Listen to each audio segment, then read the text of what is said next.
ফরিদপুরকে নিরাপদ শহর হিসেবে গড়ে তোলার অঙ্গীকার ব্যক্ত করে ফরিদপুর ৩ আসনের বিএনপির প্রার্থী চৌধুরী নায়েব ইউসুফ বলেছেন, নির্বাচিত হলে ফরিদপুরকে আধুনিক শহর হিসেবে গড়ে তুলতে চাই।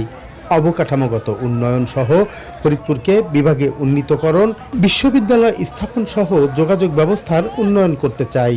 তিনি বলেন, পদ্মা নদী বিধৌত ফরিদপুর ৩ আসনভুক্ত সদর উপজেলার বিভিন্ন চরাঞ্চলের মানুষের জীবন ও জীবিকার উন্নয়নে কার্যকরী উদ্যোগ নিতে চাই। বিশেষ করে নারীদের উন্নয়নে কাজ করতে চাই।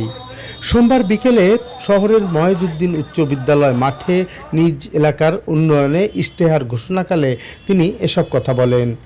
২০ সহস্রাধিক নেতাকর্মী সমর্থকের উপস্থিতিতে ইশতেহার প্রদানকালে তিনি ১২ তারিখের নির্বাচনে ধানের শীষে ভোট দিয়ে জয়যুক্ত করার আহ্বান জানান।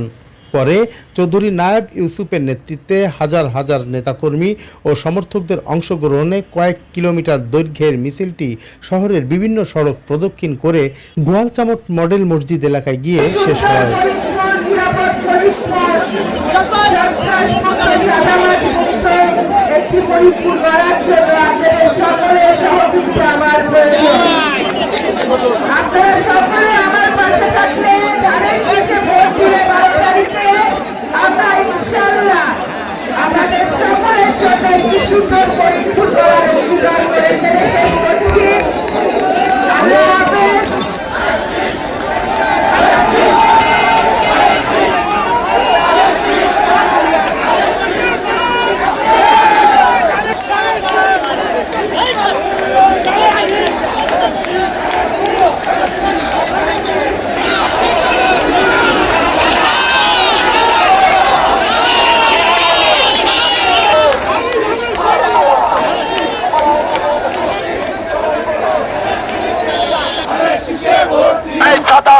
সালাম নিন, ওই আসেন মামার সালাম নিন, ধানের শীষে ভোট দিন, ধানের শীষে